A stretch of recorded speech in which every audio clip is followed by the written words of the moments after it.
तुषार और गुंजन की शादी के बाद गुंजन अपने ससुराल पहुंच चुकी थी और तुषार की माँ गायत्री धूमधाम से बहू की गृह प्रवेश की तैयारियों में लगी हुई थी। गुंजन बेटा, अपने दाहिने पैर से ये चावलों का कलश गिराकर घर में प्रवेश करो। भगवान करे जैसे ये चावल मेरे आंगन में बिखरे, इसी तरह तुम्हारे कदम पड़ते ही इस घर की खुशी, सुख और समृद्धि में 4 चांद लग जाए। सास के मुंह से इतनी प्यारी और मधुर बातें सुनने के बाद गुंजन की आंखों में 2 आंसू लुढ़क जाते हैं, जिन्हें पोंछकर वो खुद को सामान्य करने की कोशिश करने लगती है। अरे बेटा, तुम्हारी आंखों में आंसू? देखो, ये मायके के आंसू मायके के साथ ही पीछे छोड़कर आने होते हैं।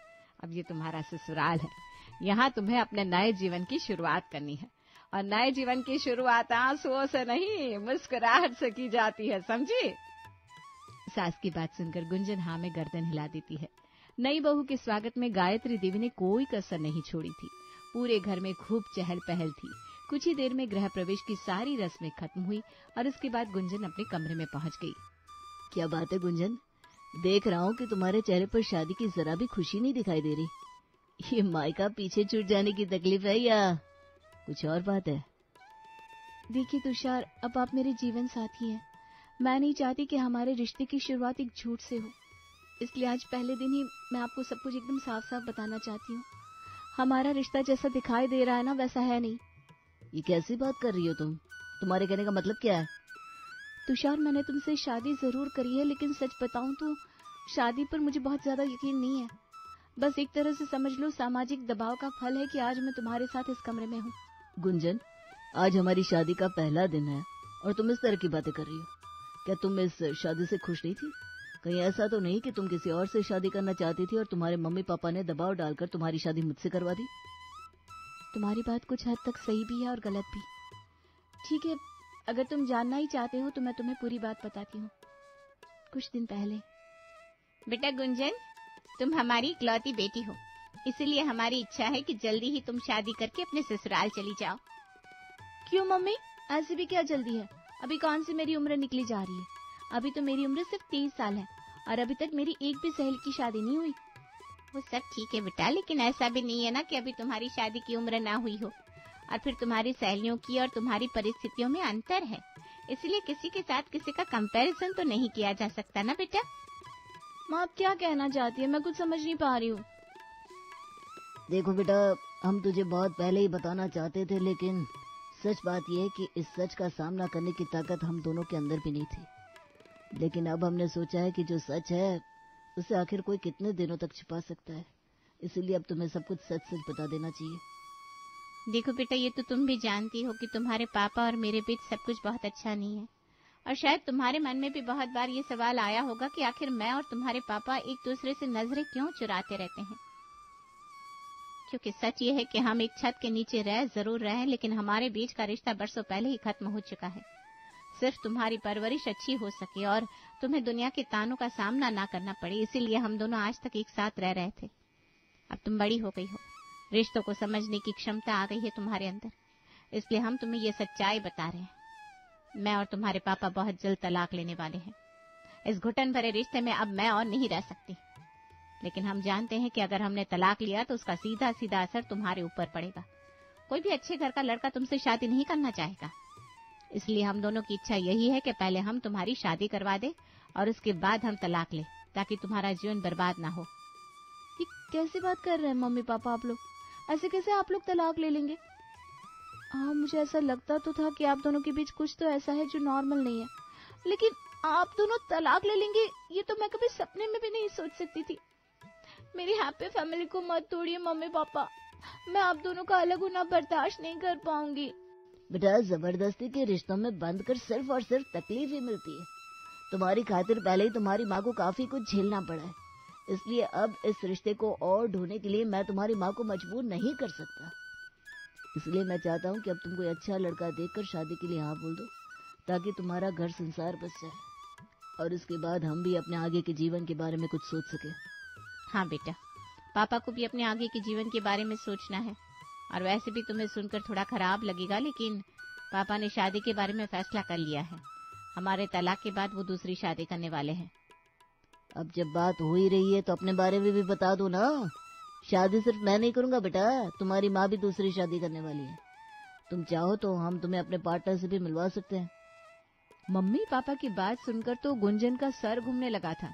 उसे समझ में नहीं आ रहा था कि ये सब कुछ जो वो अपनी आंखों से देख और कानों से सुन रही है वो सच भी हो सकता है। हर बच्चे के लिए उसके मम्मी पापा दुनिया के सबसे बेस्ट कपल होते हैं। किसी भी बच्चे के लिए ये सुनना और उस पर विश्वास करना कि उनके मम्मी पापा एक दूसरे के साथ नहीं रहना चाहते, बहुत कठिन होता है। अब आप दोनों ने सब कुछ पहले ही डिसाइड कर लिया है, तो सीधा सीधा बताइए कि आप लोग मुझसे क्या चाहते हैं। यही चाहते हैं ना कि मैं शादी कर लूं, ताकि आप लोगों के रास्ते का रोड़ा खत्म हो जाए।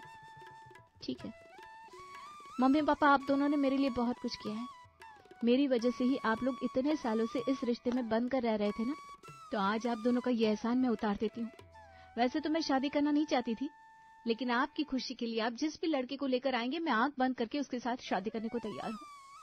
बेटा तू हमें गलत समझ रही है, हम तेरे दुश्मन नहीं है। गलत तो मैं आज तक समझ रही थी माँ, अब जाकर सब कुछ सही सही समझ में आया है। इतना कहकर गुंजन वहां से उठकर चली जाती है। बच्ची है, सदमा लगा है उसे, 2-4 दिन में नॉर्मल हो जाएगी।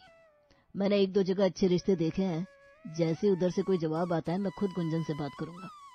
और इस तरह गुंजन ना चाहते हुए भी तुषार के साथ शादी के रिश्ते में बंध जाती है। इसका मतलब तुमने सिर्फ अपने मम्मी पापा का तलाक करवाने के लिए मुझसे शादी की? मेरी तो इन सब में कोई गलती नहीं थी ना। मेरी लाइफ खराब करने का कारण जान सकता हूँ मैं? तुम्हारा इस शादी में कोई इंटरेस्ट नहीं है, लेकिन मेरे बहुत से सपने जुड़े थे इस रिश्ते से। अपने मम्मी पापा के साथ रिश्ता निभाने में तुमने मेरे साथ नाइंसाफी की है गुंजन। इतना कहकर तुषार उठकर कमरे से बाहर चला जाता है। अगले दिन सुबह, बेटा वैसे तो ये तुम दोनों पति पत्नी का आपसी मामला है, मुझे कहने में काफी संकोच हो रहा है, लेकिन मैंने देखा कल रात को तुम अपने कमरे से बाहर आकर हॉल में सो रहे थे। कोई परेशानी है क्या बेटा? देखो बेटा, नए नए रिश्ते की नींव ना बड़ी नाजुक होती है, गलत फहमियों को बीच में मत आने देना। माँ की बात सुनकर तुषार बहुत भावुक हो जाता है। मैं क्या करूं माँ, मुझे बताओ मेरी क्या गलती है? गुंजन इस शादी से खुश नहीं है। वो तो शादी नाम के रिश्ते में भरोसा ही नहीं करती। उसने मुझसे शादी सिर्फ इसलिए की ताकि अपने माँ बाप को खुद की जिम्मेदारी से मुक्त कर सके। उसके मम्मी पापा का तलाक होने वाला है और इसीलिए उसके पेरेंट्स चाहते थे कि जल्दी से जल्दी उसकी शादी हो जाए ताकि वो दोनों अपने अपने पार्टनर्स के साथ शादी कर सके। तुषार की बात सुनकर तुषार की माँ के पांव के नीचे से मानो जमीन ही खिसक जाती है। नहीं बेटा, इतनी जल्दी रिश्तों से हाथ पीछे नहीं खींचते। तू मेरा बेटा है, तुझे साबित करके दिखाना होगा कि रिश्ते इतने कमजोर नहीं होते कि यूं ही टूट जाए। एक आखिरी कोशिश करके देखो तुम दोनों। और पहले गुंजन अकेली थी, अब तुम उसकी ताकत हो। मेरा आशीर्वाद तुम्हारे साथ है। तुम दोनों गुंजन के घर जाओ और वहां जाकर उसके मम्मी पापा के बीच आखिर क्या परेशानी है उसे समझो। कोशिश करो कि उनके बीच का तलाक रुक जाए।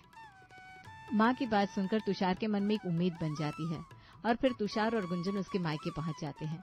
तुषार और गुंजन को यूं अचानक अपने घर आया देख गुंजन के मम्मी और पापा काफी हड़बड़ा जाते हैं और उनके सामने एक अच्छे पति पत्नी होने का झूठा नाटक करने लगते हैं।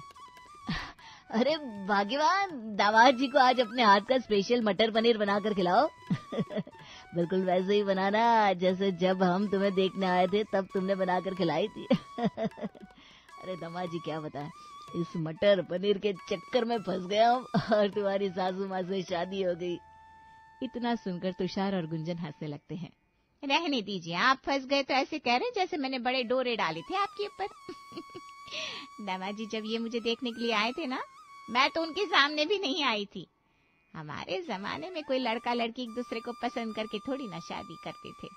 मेरे पापा ने कहा इस लड़के से शादी करनी है, बस चुपचाप जाकर मंडप में बैठ गई। तुषार महसूस कर रहा था कि दोनों एक दूसरे के बारे में बात करते समय काफी खुश नजर आ रहे थे।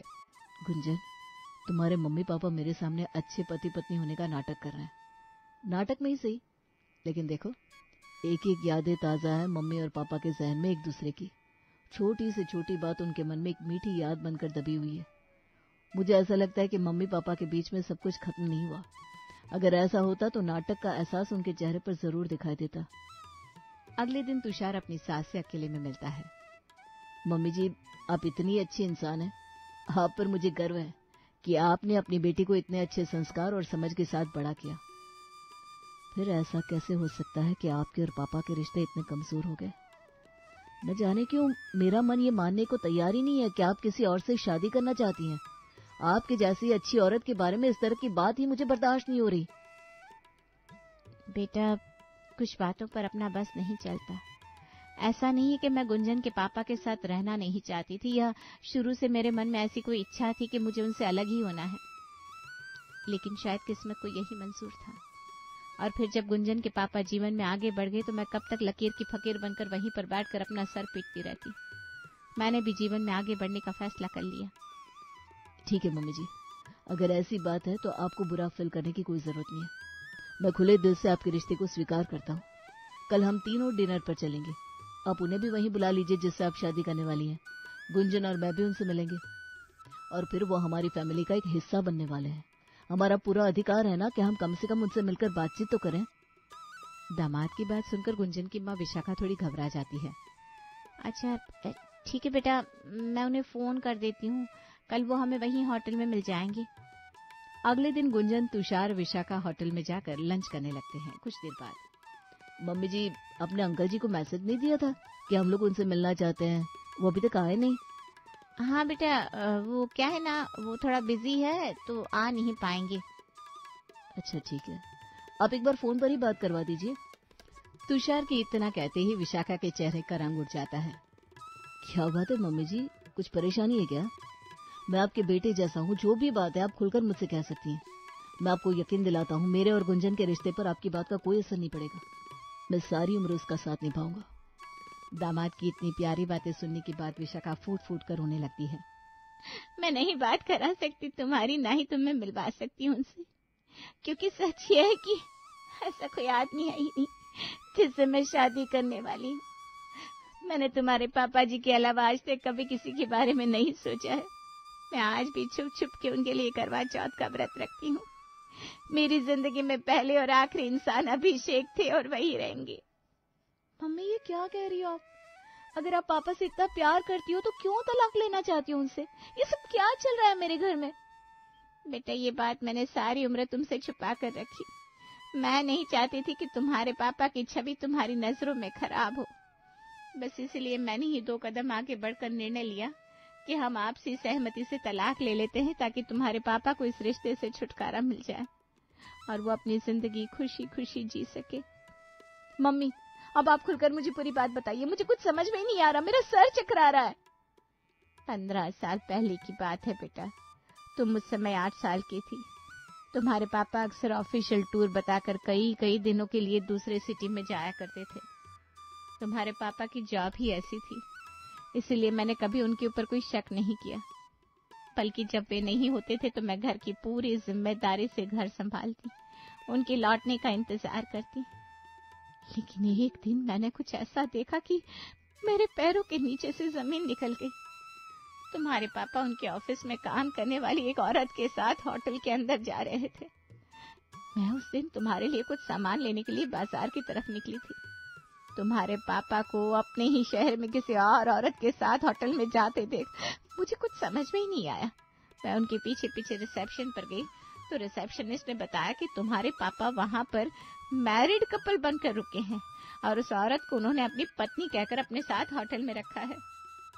मेरी दुनिया उजड़ चुकी थी। जब तुम्हारे पापा घर आए तो मैंने उनसे उनके रिश्ते की सच्चाई पूछी, लेकिन तुम्हारे पापा कुछ जवाब नहीं दे पाए। उस दिन के बाद हम दोनों के बीच में कभी भी कुछ सामान्य नहीं हो पाया। धीरे धीरे हमारे बीच की दूरियां बढ़ती गई। समय बीतने के साथ तुम्हारे पापा ने मुझसे बातें करना, मेरी पसंद नापसंद पूछना, हमारे स्पेशल डे साथ में मनाना सब बंद कर दिया। और मैंने भी इस बात को स्वीकार कर लिया कि मैं तुम्हारे पापा के जीवन से बहुत दूर जा चुकी हूँ। लेकिन उस वक्त अलग हो जाना संभव नहीं था। मुझे तुम्हारा भविष्य भी देखना था, बस इसलिए हम दोनों साथ रहते रहे और हम दोनों के बीच में एक चुप्पी ने अपना घर बसा लिया। माँ के मुंह से पूरी कहानी सुनने के बाद गुंजन के मन को बहुत गहरा धक्का लगा था। इसका मतलब पापा ने आपको चीट किया? मम्मी, पापा आपके साथ इतना बड़ा धोखा कैसे कर सकते हैं? उन्होंने एक बार भी आपके और मेरे बारे में नहीं सोचा और इतने सालों से वो हम दोनों को धोखे में रखते आए। मुझे तो अब पापा के बारे में सोचकर भी घिन आ रही है। नहीं बेटा, वो तुम्हारे पापा है। तुम्हारे प्रति किसी भी फर्ज से वो कभी पीछे नहीं हटे। उन्होंने पिता होने के सारे फर्ज निभाए हैं। हो सकता है मेरे प्यार में ही कुछ कमी थी, जो वो किसी और औरत की तरफ झुक गए। मैं इस बात को बहुत पीछे छोड़ आई हूँ। तुम भी इसे दिल से मत लगाओ। अब जो है वो है। माँ की बात तो समझ में आ गई। अब एक बार पापा से भी खुलकर बात कर ली जाए तो समझ में आए आखिर वो तलाक क्यों लेना चाहते हैं। इतनी अच्छी पत्नी होते हुए किसी और औरत के साथ वो रिश्ते में जा भी कैसे सकते हैं। अगले दिन तुषार अपने ससुर को डिनर पर लेकर जाता है और उनसे भी उनकी होने वाली पत्नी को डिनर पर बुलाने के लिए कहता है। इस बार भी बिल्कुल वही घटना घटती है। तुषार के ससुर भी अपने साथ किसी औरत को लेकर नहीं आते। पापा जी सच सच बताइए, आपके जीवन में वाकई कोई है क्या, या आप सबके साथ कोई खेल खेल रहे हैं? दामाद के मुंह से सीधा सीधा प्रश्न सुनकर गुंजन के पापा थोड़े घबरा जाते हैं। फिर एक गहरी सांस लेकर कहते हैं, बेटा, पिछले 15 सालों से मेरे जीवन में कोई औरत नहीं है, यहाँ तक कि मेरी पत्नी भी नहीं। हाँ, मैं मानता हूँ एक पल के लिए मेरे कदम भटक जरूर गए थे, लेकिन उस रोज जब गुंजन की माँ ने मुझे उर्मिला के साथ देखा, वो पल मैं अपने जीवन में कभी भूल ही नहीं पाया।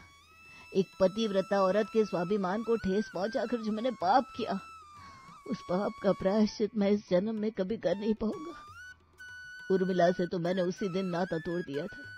मैं आज तक उस दिन को कोसता हूँ जब एक पल भर के आकर्षण में मैं उसकी तरफ खिंच गया था।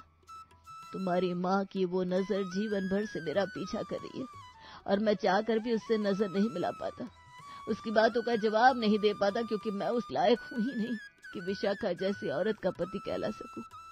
बस इसलिए मैंने विशाखा के ऊपर खुद को थोपना बंद कर दिया और डिसाइड किया कि तलाक लेकर उसे रिश्ते से आजाद कर देता हूँ। सारी बातें जानने के बाद तुषार और गुंजन को समझ में आया कि वास्तव में गुंजन के माँ और पापा में से कोई भी एक दूसरे से तलाक लेना नहीं चाहता। दोनों सिर्फ एक दूसरे की भलाई के लिए ये डिसीजन ले रहे हैं। इसलिए गुंजन और तुषार के समझाने पर विशाखा और गुंजन के पापा दोनों एक बार फिर से अपने रिश्ते को मौका देते हैं और इस तरह से गुंजन का मायका टूटने से बच जाता है।